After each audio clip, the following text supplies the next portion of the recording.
Hello and welcome to the latest edition of the Business Spotlight interview series. Today it is my pleasure to have Tom Ashman. Tom is the director of Lightyear here in Northern Ireland and further afield. Tom, delighted you could join us. How are you today? Yeah, really good. Thank you. Really, really well. Good. Look, why don't you share with us a little bit about who you are, what you do, and how long you've been doing it for? Sure. Yeah. So I guess I helped start Lightyear back in 2017. Myself with the two founders. The two founders are Northern Irish from Lurgan. They were running a big hospitality business out in Australia in 2009. They were looking for a product which is similar to what Lightyear does to help automate processes around the kind of finance side of their business. Couldn't find anything on the market, so they decided to bootstrap an idea and build a product out there to help solve a lot of their problems. Built that product up, had a lot of success with it, sold it in 2014 to a company called QuickBooks, which is quite a big accounting platform across the world. And then Chris, who's the one of the brothers, moved back to Northern Ireland to start a new business. And that's when I joined forces with him. So I was coming from a background of kind of more corporate. I worked for PayPal for just over 5 years. I'd moved back from Australia, and we had a mutual friend. So we grabbed a coffee, and he said, "Hey, I've got this idea of a company that I'd like to set up." And I said, "Great, it sounds like going to be good fun." So we joined forces together, got Lightyear off the ground in 2017. And then from then, we were four of us in a very small office in the Capitalist area. I don't know if you know that, up at Yes. Queen's Road. Yeah. We were sitting there, four of us, a few developers. Took a bit of time to get a product to market in terms of building the actual software.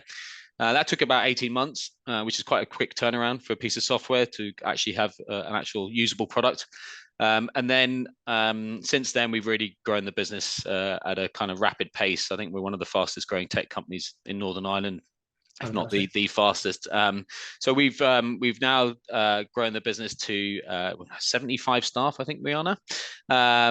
We've got a much bigger office, obviously, to house them all. The other brother's based still in Sydney, Australia. He runs the APAC market. So we've got an APAC team that look after that region, and then ourselves over here, we look after Europe, predominantly UK and Ireland, North America as well, and we're obviously excited to continue to expand the business. In terms of my role here, I was brought in to help drive revenue across the business. The Lightyear brand in Australia was well recognized from the previous solution they had, and therefore people kind of knew the brothers from over there, and therefore they adopted the product very quickly.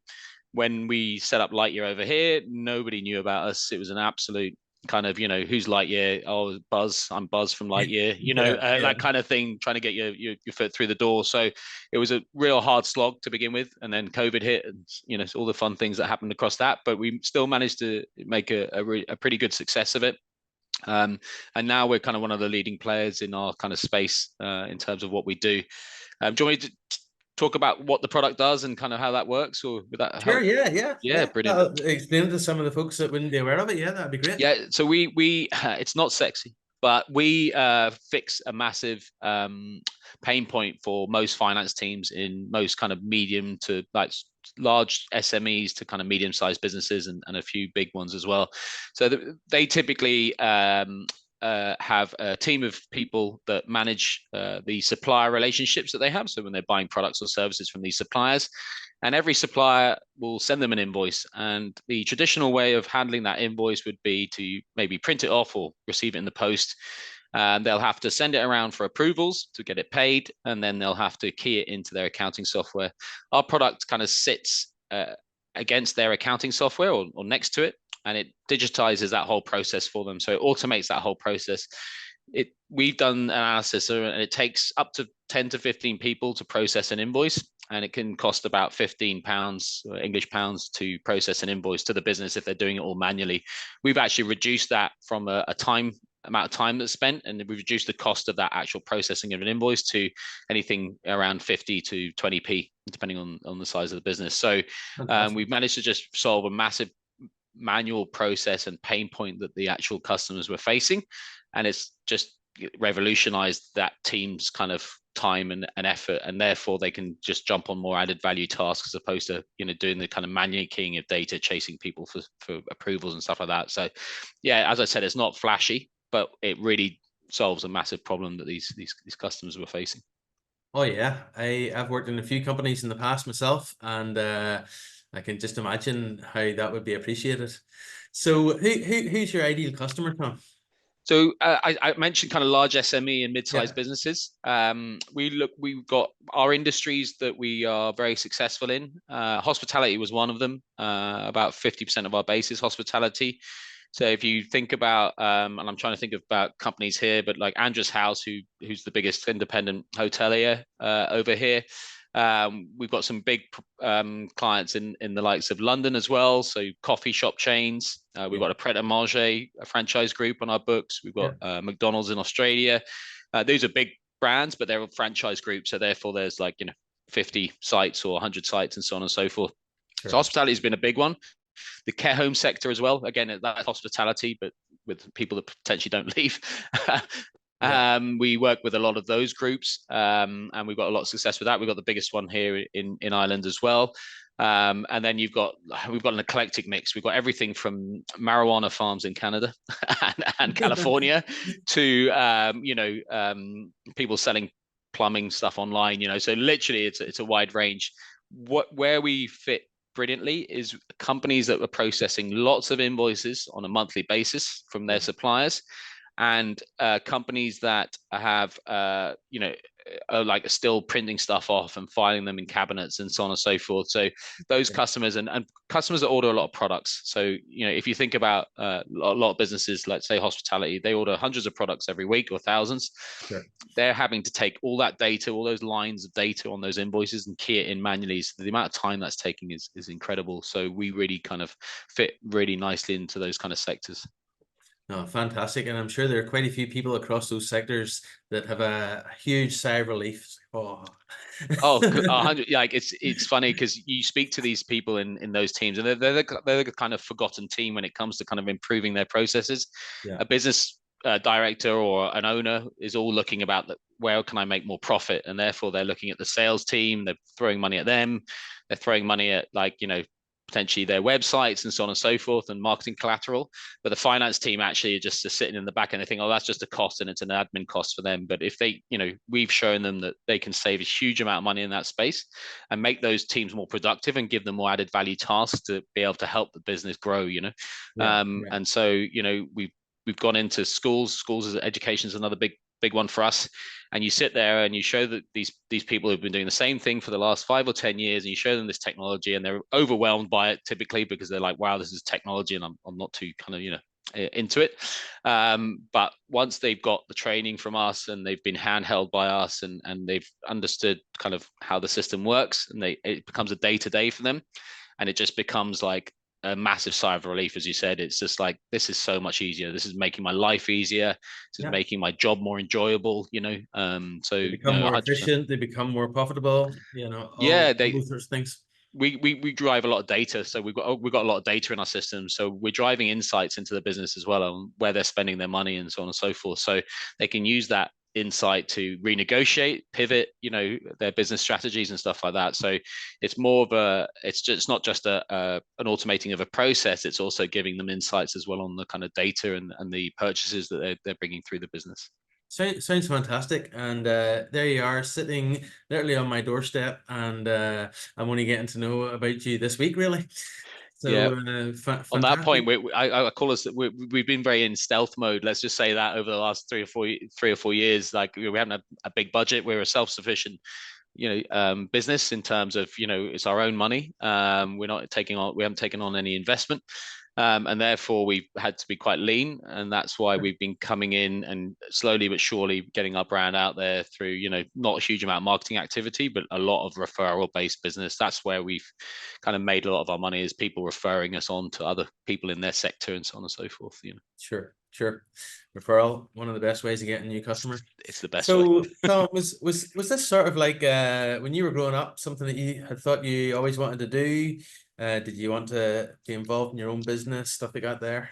Yeah, it was an interesting. I've had a very interesting upbringing. So I was brought up abroad in Belgium, of all places, by English parents, and so there was a very kind of, my family. My mother was an English teacher, so she was very much about education and going to university and so on and so forth. So that when I went to uni. We didn't have a lot of money either. So because I came to uni in the UK from abroad, we didn't have all the grants and all the loans that you get Yeah, yeah, as an English resident. So I was making ends meet, working in pubs, restaurants, you name it. yeah. I don't know if you remember that Thai brand, the Thai shop brand that I can't remember what they're called now, but I was working in retail and stuff like that. So I was making a lot of money. Well, not a lot of money, but I was making money to kind of. You mean ties at Genswear? Yes, Yeah, yes, the tie yes. rack. Tyrac, there you go. Yes, Yeah, exactly. I don't think they're around anymore, unfortunately. yeah, yeah, But yeah, so I was working in all those kind of shops and stuff to just keep myself ticking over at uni. But then I got into a sales role, was at university, and I hope this doesn't stop people from going to uni. But I didn't actually finish my university degree. I went into sales from a really early age because I yes, was enjoying the hunt, and I was enjoying the satisfaction of getting sales over the line, and also the money yeah, was obviously very very nice as well. So I yeah. was in sales for about 20 odd years before I joined PayPal, and doing selling for everything from gym memberships to legal newsletters. I mean, I've done it. I've pretty much sold anything to Yeah, everyone. yeah, yeah. Um, and then obviously when I went into the PayPal role, I was looking after the more operational side of the business, and that was like customer success, sales, lead generation, account management, and so on and so forth. And I enjoyed that role as being more of somebody who could kind of influence and dip his hand into kind of all aspects of the customer journey, if that makes Sure, sense. sure. Yeah, And then I thought, well, I think I can take those skills into a new business, into a startup, and build off that, and obviously build a team around me that's going to be able to look after that customer in the best possible way. We've got the sure. highest CSAT rating in our industry in terms of customer Fantastic. satisfaction, Yeah, and it's customer first. I know it's a bit of a cliche that most businesses say that, but it genuinely, all our reviews are 5-star, and a lot of the commentaries around how the customer has experienced the interactions that we have with them, excellent, and excellent. it's been massively important, and that's something I'm always going to take into any company. Superb. So in this journey, what have you learned about yourself? Oof, a lot, and I probably still make some of the same mistakes as well. I think from what I've learned, one of the things I've learned in particular with Lightyear is that because I was doing everything at the beginning myself, having to, and answer phone calls in the middle of the night with customers, pick up chats, deal with that, onboard the customer on the platform. I was doing it all, right? Yeah, What I've now learned is the delegation piece is critically important to help scale. And what I felt I was doing probably even, I'd say maybe 12 to 18 months ago, is I was getting into the weeds of everything and not trusting people enough to go and do and make mistakes, and that's yeah, one of the key things is like, make mistakes, learn fast from them. And I've seen that with a lot of the people in my team. They're more intelligent than me, I can tell you that now. Most of them are. And they if they do make a mistake, they fix it, they pick it up, and then they run with it. And if you do make mistakes, I've always worried about, if I make a mistake with a customer and so on and so forth, that there's going to be the end of that relationship. But if you build that relationship and that rapport with that customer to begin with, if you do then make a mistake, they forgive you a lot quicker and a yes, lot easier, yeah, and that's critical. I think it's all about that engagement and that rapport piece, and I've done that yes, very well over the past. In any job, I've always had good rapport and built good rapport with people, and yeah, therefore, if we do make mistakes with people, it's not the end of the world. We learn, we take that mistake, we fix it quickly. I think that's key, is as long as you're really reactive towards those customers, sure. and that you're proactive with them in terms of updates, it really helps. No, So good. that'd probably be my biggest learning thing, is to let go a little bit. Yeah, and that's a brilliant share, because we hear that from so many business owners that we work with on a daily basis, where they get too, in your phraseology, stuck in the weeds. We call it, they're so involved in the business that they don't have time to come back and work on the business. 100%. Yeah, Yeah, 100%.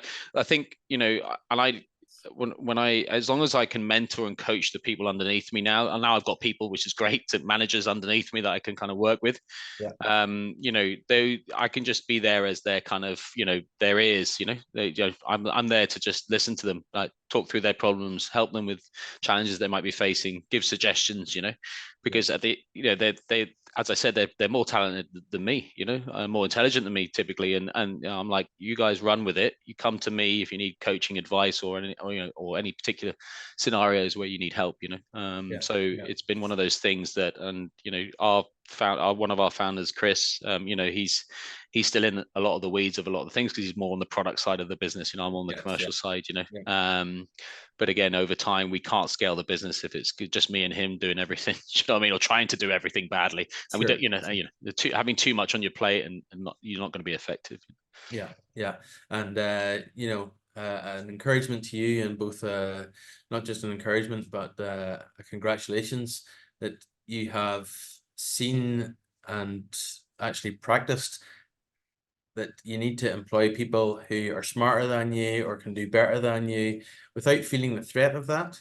And you're investing your time and your energy into seeing them succeed at their pace, which drives the company forward at the pace you're going at, which is great. So many people hold back from recruiting people who are better skilled than them or more intelligent than them, Mm, whereas that's I guess the complete opposite of what you want to do. You're doing what you want to do. You want to always be not the most intelligent person in the room, not the definitely not. smartest person, not the most skilled. That's all what team's about. So that's great to hear. What's some of the biggest issues you've overcome in this journey?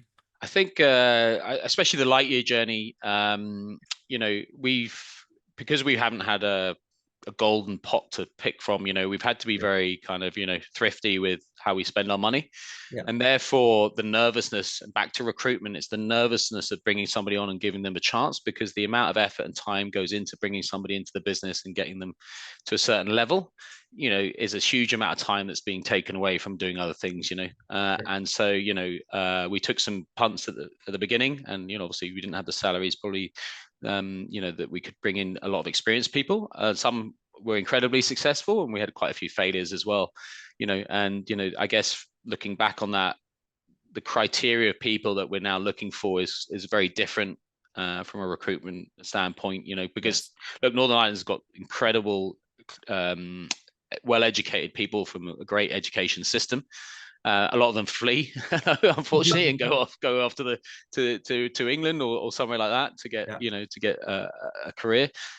So that's probably one of the biggest challenges we faced, is just the recruitment element and finding the right type of people, and people who want to kind of, be part of a journey that's not going to be a smooth ride. Startups have bumps, continuous bumps, and we still get them.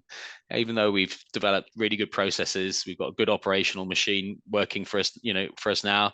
There are still plenty of bumps that we come across, and, if someone wants to join us, they need to be prepared for those bumps, but come with solutions. I've always said to anybody, if you've got a problem, brilliant, come and talk to me about it, but you better be coming with a potential solution. Even if it's not the right one, I want to hear what your thoughts yeah, are and how yeah, you've thought about trying to fix it. yeah. Fantastic approach. So Tom, who inspires you in the business world today? You know what? And I think this is, I'm sorry to say this, but I don't really follow a lot of people. The Yeah, person that yeah, inspires me the most is our founder. I'll be honest with you. yeah. He's a proper entrepreneur. No, that's He that's works. that's fantastic answer. And with lots of people that I interview, sometimes it's their father or their mother is their inspiration. Absolutely. It's Yeah. not somebody who's a TV personality or someone from Dragon's Den or whatever, that's always on the news. So that's great to hear, Yeah. that it's your co-founder and your leader.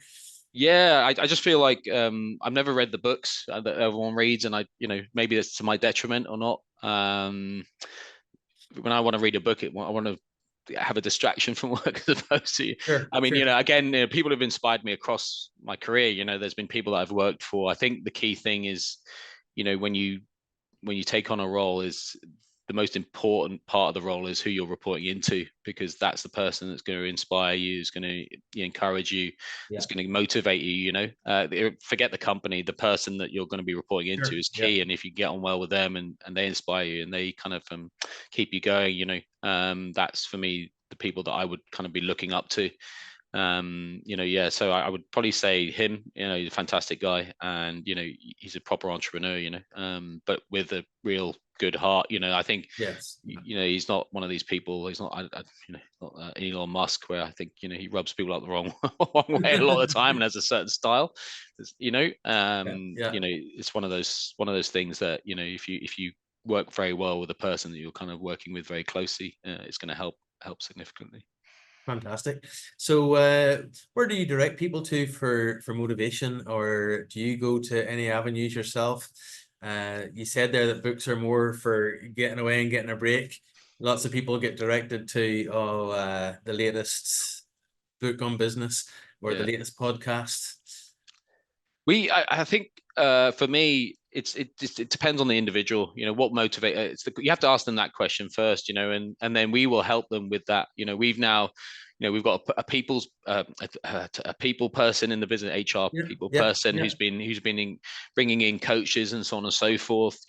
For management leadership, development and so on and so forth. And so we're bringing in people into the business that are professionals in those areas. yes, But I want to know from that individual before I give them guidance in terms of where to go for motivation. It's like, well, what motivates you? Typically I always tie it back, and this is from my sales days, is like, what would you do with the time that you're going to get given back with on a personal level? Forget professional. What are you going to do?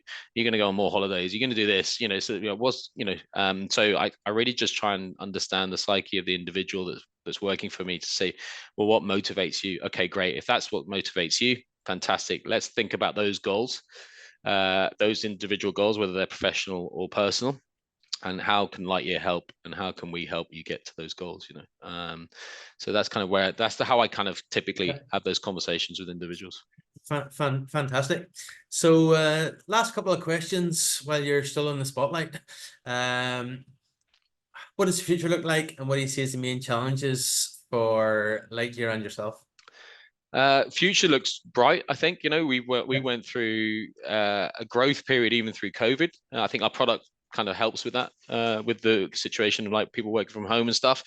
So look, incredibly bright. We're looking to hopefully double our turnover, and also double our staff. Every penny we make, we reinvest back in. So we want to be able to be at 150, maybe 200 staff in the next 18 to 24 months, and also the revenue and the forecasting is looking to go that way as well. We've got big aspirations in moving our product into the US. We've got about 150 customers over there just organically through yeah, finding us on Google.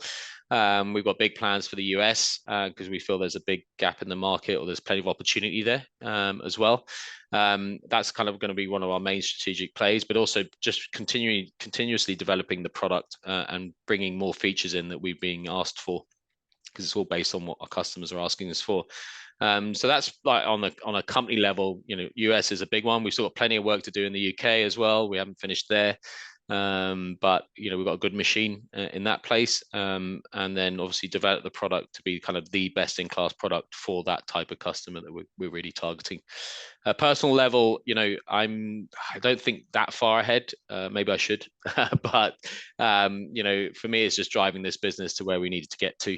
We want to, and we're very passionate about Northern Ireland. Even though I'm not Northern Irish, but our founder is, and that was one of the reasons why he came back, was to set up a company in Northern Ireland, put Northern Ireland on the map a lot more, help the economy. yeah, We're employing 50 people over here, obviously 25 in Australia. That's obviously helping the economy in some way. of So course. we want to help drive people to think about Northern Ireland as a place to set up a company. And we both do a lot of work with the international community that come over to look at with Invest NI and people like that. We Yes, work yeah, very closely with them, and we've always been happy, even though we don't have a lot of time, because we're trying to get this business to where it needs to be. We've always dedicated a huge amount of time in supporting the Northern Irish community, business community, to try and help grow, grow that kind of piece, because we do feel it's a natural it will link naturally back into the economy, and hopefully Yeah. get things Yeah. moving there. Fun. Personally, I want this company to continue to be even more successful. There were a few dark times during the company where we didn't think it was gonna take off. Like Yeah. I think any Yeah. startup probably has that feeling, and then all of a sudden we kind of turned this corner, where Yeah. everything started to click a bit better, and yeah, so that's kind of where I'm at in the company. Fantastic. So, final question as we wrap up. What would you say, Tom, to anybody thinking of going into business? I think, like, I would do a huge amount of research beforehand. I feel like a lot of people, don't go out asking your friends if you think this is a good idea, because they will tell you it's a good idea because they're your mate. Right. So you really need to go out there, research the market, understand if there's an opportunity for the product or services that you want to provide. Yeah. I know it's a lot of graft, and make sure that you've got people around you that aren't your friends or your family telling you you're doing a great job. Go out there and speak to other business people, get into the community of those businesses, go and speak to people that have started a business that have either been successful or even unsuccessful, because you'll get an incredible amount of knowledge from them. But I would be very conscious of the fact, and bring people in as soon as you can who can do a better job, as I said, more intelligent than you, Yeah. because a lot of these software products that go to market, it's a tech person that starts it, a very Yeah. developer typically. Yeah. They don't have a commercial mindset. Yeah. Some of them are incredibly talented and do, but they don't have this commercial mindset, and therefore, they're in the weeds on the product and they're building this incredible product, but they can't bring it to market. And that's where you see most of these products fail. Great products, but they just don't get anywhere because they don't get visibility. So make sure you've got the right attributes to have a product or service, the actual product or service you're offering, be incredibly knowledgeable about that and research that as an opportunity, but then also have either somebody to support you or mentor you on the actual commercial aspect of it, because that's where most of them fail. Sure. Sure. And then also, don't be afraid to, I would say, take some risks, but make sure that I'm a bit of a calculated, I'm a more kind of, I'd say, someone who's a bit more reticent in terms of taking big risks, Yes. but our Chris is more of a bigger risk guy, so I keep Yeah. him, we kind of work well with each other. But yeah, don't be afraid to take risks, but also, you go into business, make sure you're setting clear targets and identifying and understanding where you need to be in these certain times. Don't go end up having to like remortgage your house, and stuff like that. I've Yes. seen Yeah. it. I've seen it across a lot of companies where these guys are in their 50s, or women in their 50s, or where they're in a huge amount of debt. So I'd be Yes. conscious of that as well. Be careful. Yeah. Yeah. No, great advice, Tom. Look, really appreciate your time and sharing with our community. And just all that's left for me to do is to wish you continued success. Really Fantastic appreciate it. success story, and look forward to maybe checking in with you in a year, 18 months, to see that you're now up to that 150 staff and you're even more global. Definitely. Yeah. Thanks, Rich. Really appreciate your time as well, and, Yeah, and no, for letting me no join. problem. Tom, you're most welcome. Look, thanks very much. All the very best. Thank you.